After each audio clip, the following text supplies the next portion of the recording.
different questions. One, did Elvis have a favorite guitar? And two, do you have any stories of Elvis pranking people or people pranking Elvis? And he had a Gibson that he used 90% of the time. But he also had a Martin D45 that he liked too. And the only thing was that when Elvis first started and all, the Gibson company gave Elvis his first, guitar, Gibson. And they also, kind of advertised that, Elvis Presley played a Gibson guitar. So just about every year they give him a Gibson, new Gibson guitar, And but he liked the Gibson, but he liked the Martin too. So sometimes he'd play the Martin, but most of the time on stage it was the Gibson. All right. Anybody else? Wait, he had a second. Well, he had the second one, you missed it. Oh, this is the second one. What? Or you get Pranks. The pranks, yeah. Oh, well, Yeah, he was good at pranks. What comes to mind was, we was talking about earlier, I had this little car called the Vega, little red car, a lot of you probably know what they look like. It's a real small car. Got good gas mileage. Well, I probably got good gas mileage. And anyway, he had bought several people a Lincoln, Mark Ford. So he was going to give Larry Geller a new Lincoln, and he had it in the back of the house. And in front of the house, he told me, he said, "Go to that." Hey, wait a minute, hold it. Okay.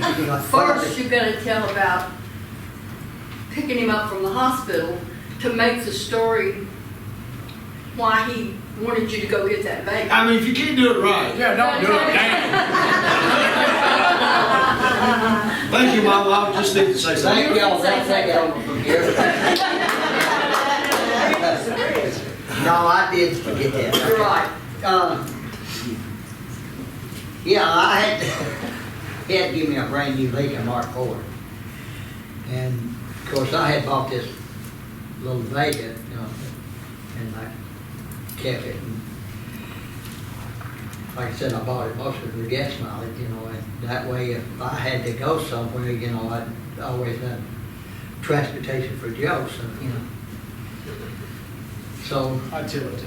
got a call, come pick me up. Elvis had tonsillitis and he had been in the Baptist hospital. And he was, they wasn't releasing him, he just ready to go. So I thought, okay, so I went up there, pick him up, go up to the room there and all. And he gets dressed and he said, "Let's go." Run on past the nurse's office, run on downstairs, run out. So we go to where I was parked. Well, we walked over and I stopped and he was talking, he just kept walking. In a minute he realized I wasn't there, he turned around and he said, "What are you doing?" I said, "I'm getting ready to take you home."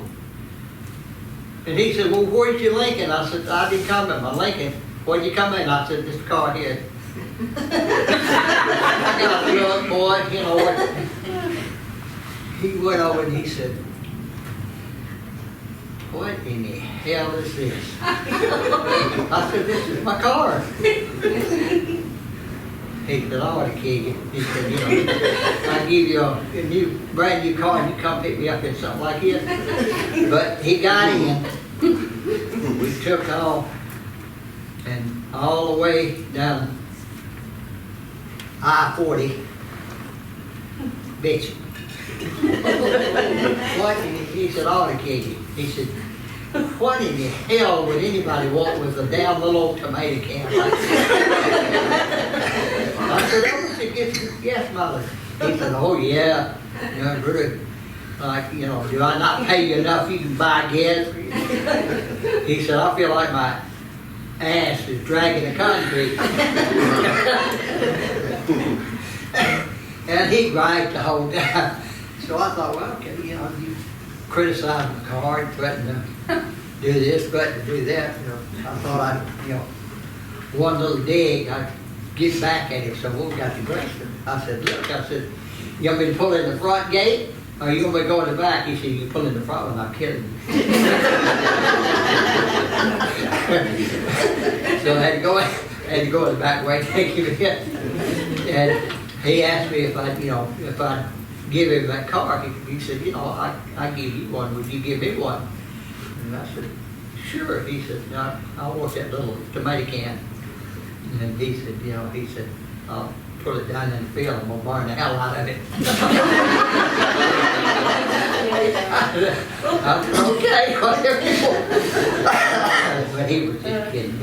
And anyway, got around to getting cars and all, so he was gonna give Larry Gillard brand new Lincolns.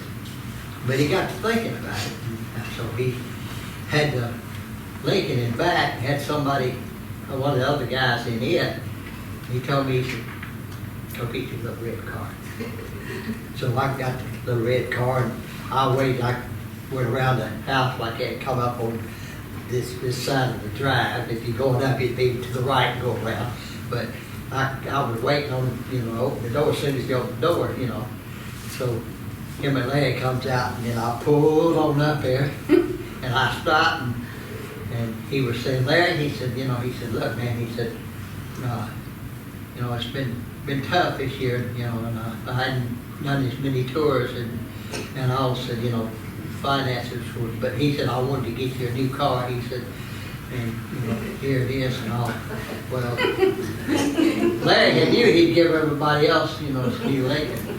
His mouth hit the concrete. I really thought he was gonna throw up.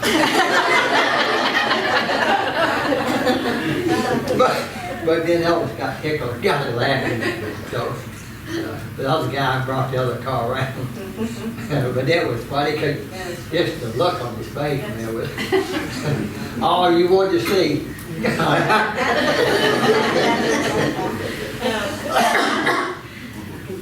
But that was a funny story. He was always kind of pulling pranks like that. You know, he was guy, whatever come to mind, you just never knew with him. All right, anybody else got a question? No? Oh. We got an hour and a half. I want to know what is all of your different, what's your favorite song of Elvis's, and then what do you think was Elvis's favorite of his own songs? My favorite was It's Now or Never. I'll tell you the story behind it and why. While Elvis was in Germany, he met Charlie Hodge, and they, you know, would play the piano over there and sing together. So Elvis was trying to improve his voice, you know, make it stronger and all this, which, you know, I thought it was plenty strong enough. But they practiced and all that until he come back, and when he came back, It's Now or Never, you know, was presented to him, and he recorded it, and he was so proud because he hit B flat below high C, and you know that he had, you know, strong voice with it, and so that was my favorite because of it. Oh, that's great. And I think that was kind of one of his favorites too. Not that several others would, you know, good songs, but that was, you know, that was my favorite, and I think he felt pretty much the same way too. All right, You anybody got one else? over here, Danny, right over here. Yeah, I was gonna ask another one if it's okay. Yes. I'd like to know if you have any special memories of two shows, the 68 Comeback Special and the Aloha Hawaii show. Well, I thought the 68 special was fantastic. I know I wasn't with him at that time, but I know we talked about it a little bit in later years, and he was, you know, he was scared to death. But Elvis had a way of kind of putting everything back behind him, except for the moment right in front of him. And he didn't know how he was going to be accepted, you know, after all the movies and not doing public appearances. And boy, he come out, and like he said to actor, you know, I went into it very beginning. He said, then when I got on stage and I saw the reaction, he said, boy, you know, everything went up, you know, and he was very proud of the 68 special because it turned out as good as he thought it would, you know, and he was like he thought he was back on top now, you know. And of course Vegas came on next, and so, but I like the one where he split his pants on stage. got a bird's eye view, didn't you?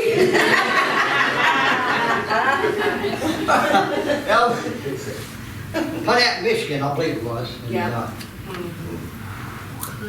God, I don't know what they called that, but The something dome. yeah. But anyway, it was up high, you know, in Silver Dome. Silver Dome, yeah, something like that. And all the people were down below. Well, naturally, that, you know, when he's doing a concert, he got people all around him. So he was putting on his show, and of course he went into a couple of his, you know, karate moves, and he threw a leg kick, and when he did, you know, ripped his pants. Well, back in, he didn't wear underwear. So somebody got to see my ass. But anyway, he had to stop the show, go down and change the wardrobe, go back up, you know, put up, finish the show. But he never did let on like anything ever happened. But I know it had to be embarrassing for him, but he, you know, you never know it because he wasn't going to show it if he could get out of it. But it was funny. He done a lot of crazy things like that.